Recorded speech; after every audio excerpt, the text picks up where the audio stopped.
Fala Dev, hoje eu vou mostrar para vocês como conectar uma aplicação Spring num banco de dados relacional.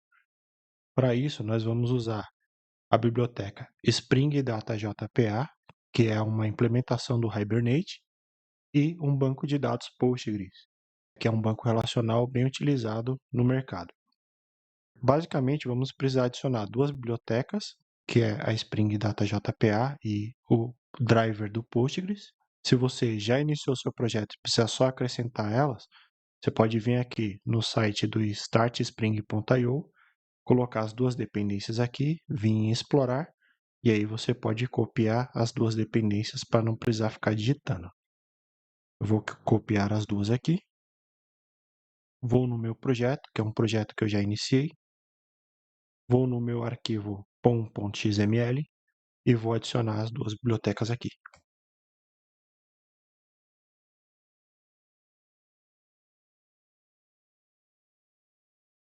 Agora que já adicionamos as duas bibliotecas, é bom a gente fazer um build do projeto. Bom, build concluído com sucesso.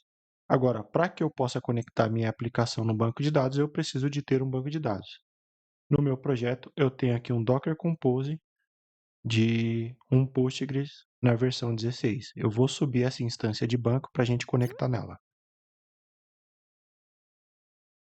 Vamos verificar agora se o banco está de pé. Veja aqui, nós temos uma instância do Postgres. Agora vamos conectar a nossa aplicação nesse banco de dados. Para isso, vamos precisar editar um arquivo de configuração do Spring, que é o application.properties, e acrescentar algumas informações nele. Para começar, eu preciso acrescentar qual que é a URL de conexão com o meu banco de dados. Aqui eu tenho a informação que eu vou conectar via JDBC. O dialeto é o Postgres, né, porque é o banco que eu vou utilizar. Esse aqui é a URL do meu banco, rodando na minha máquina local, a porta de acesso ao banco e o nome do banco de dados. Aí também eu preciso acrescentar a senha de acesso ao banco e o usuário.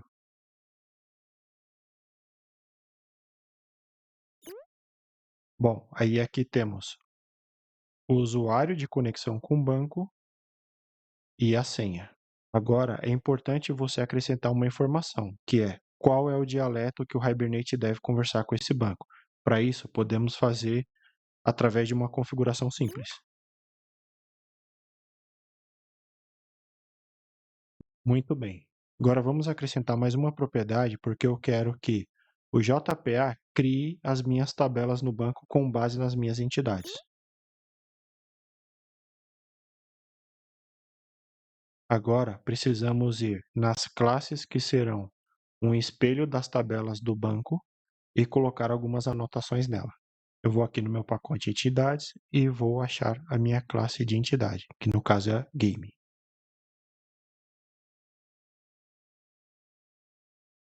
Bom, notem que eu coloquei a anotação @entity na minha classe, indicando que ela é uma entidade e que ela vai ser o espelho de uma tabela no banco. Coloquei o @id na propriedade que será minha chave primária no banco de dados e coloquei essa anotação aqui para que ele consiga gerar os valores da minha chave primária. Anotei aqui a propriedade que contém uma enum. Essa daqui eu estou indicando o jeito como eu quero que ele salve a minha enum no banco. No caso, eu estou colocando string, ele vai salvar a string inteira. E as propriedades de controle de criação e atualização da minha tabela, eu anotei com @creation timestamp e @update timestamp. Isso vai fazer com que toda vez que eu faça uma persistência no meu banco, ele coloque os valores automaticamente aqui para mim. Agora, podemos executar a nossa aplicação e ver se tudo deu certo. Bom, nossa aplicação iniciou com sucesso. Agora podemos ir lá no banco de dados e ver se ele criou as tabelas. Para consultar, eu vou utilizar o Dbeaver, que é um software para você fazer gestão de banco de dados. Estou ajustando um ponto aqui, pessoal, que eu coloquei errado. Aqui, ó, em spring.jpa.hibernate.dll tem um traço alto aqui, que é para ele gerar as nossas tabelas automaticamente. Aqui é possível passar alguns tipos diferentes. O que eu estou passando é para que toda vez que eu subo a aplicação, ele drope tudo, ele exclua todas as tabelas e recrie. Vamos executar de novo a aplicação e ver se ele vai criar a tabela.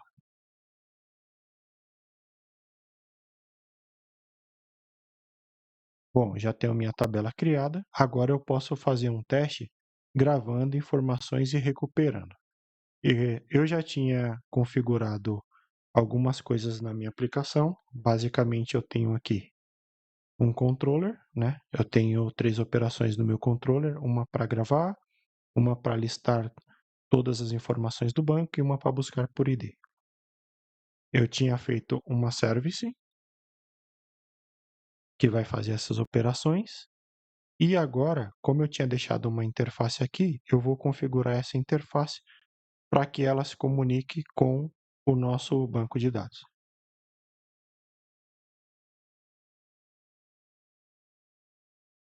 Aqui, basicamente, eu anotei ela com @repository, indicando que ela é um repositório. Isso daqui vai ajudar na injeção de dependência do Spring. Eu estendi a interface JPA Repository, passando os dois tipos que são a minha própria classe de entidade e o tipo da minha chave primária. Agora que nossa aplicação está executando e devidamente configurada para se comunicar com o banco de dados, eu vou fazer algumas requisições dos meus controllers e ver se está funcionando corretamente.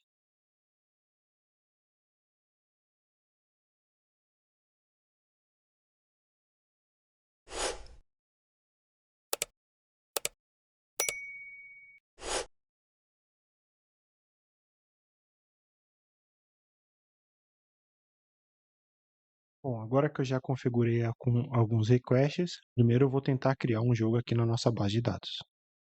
Deu certo, eu recebi um status de criado. O ID desse jogo é o 1 e aqui está ele. Vamos analisar no nosso banco de dados se foi gravado com sucesso. Podemos ir no dbeaver e fazer uma query aqui para buscar todos os registros da nossa tabela. Bom, aqui foi gravado com sucesso.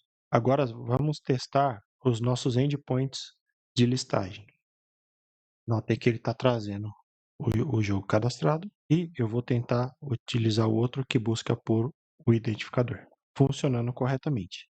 Só que tem um ponto preocupante nessa aplicação, é que nós não devemos deixar com que o JPA crie as nossas tabelas, porque isso daí pode trazer inconsistências em um ambiente produtivo. A melhor prática aqui seria a gente configurar migrations, que vai criar e controlar o versionamento do nosso banco de dados. Para isso, existe uma biblioteca muito utilizada que é a Flyway.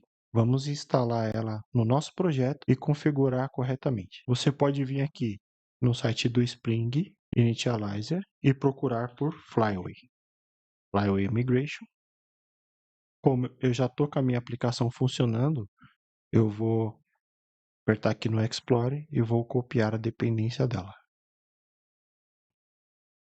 São duas, a Flyway Core e a Flyway Database Postgres. Vou parar minha aplicação, vou editar meu arquivo .xml e acrescentar elas. Bom, agora como funciona o Flyway? Eu vou precisar criar versões de migração para minha tabela. Para isso, eu vou aqui em Resources, vou criar um novo diretório chamado db. Dentro desse diretório, eu vou criar um outro diretório chamado Migration. Esse é o padrão que o Flyway utiliza. Bom, aqui eu criei o meu arquivo de migração, meu primeiro. Ele tem que seguir essa conversão aqui, que é V maiúsculo. Aí eu vou colocar a versão da minha migração. À medida que você for criando migrações, isso tem que ser incremental.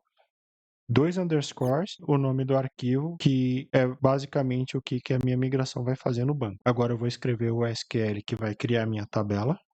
Vir aqui no Application Properties e desabilitar essa criação automática. Colocando aqui o valor none. Para garantir que a migração vai criar a minha tabela, eu vou ir no meu banco de dados e excluir aquela tabela anterior. Pronto, não tenho nenhuma tabela aqui mais. Posso atualizar aqui o banco. Nenhuma tabela. Vou executar a minha aplicação. Bom, a aplicação iniciou com sucesso.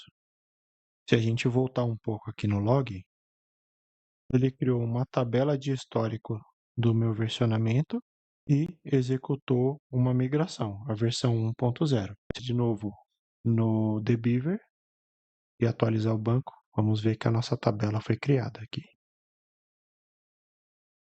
Nessa tabela Flyway Schema History, ele vai gravando as informações do meu versionamento.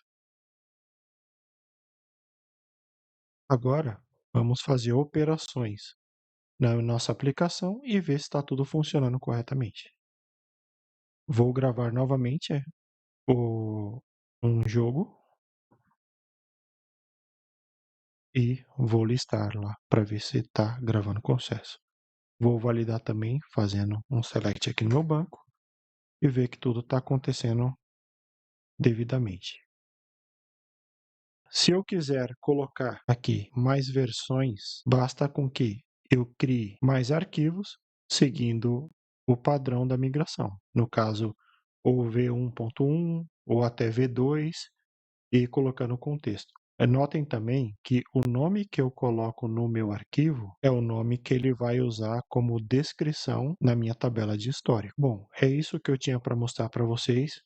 Essa é a maneira mais acertada de você trabalhar com banco relacional utilizando o Spring JPA, que é uma ferramenta muito poderosa, e trabalhando com migrações para que você possa ter o controle de criação e atualização do seu banco de dados. Se você gostou desse conteúdo, deixa seu like, se inscreve no canal, porque isso nos ajuda a criar mais conteúdo como esse. E se isso te ajudou de alguma forma, compartilha com seus amigos. Eu vou ficando por aqui.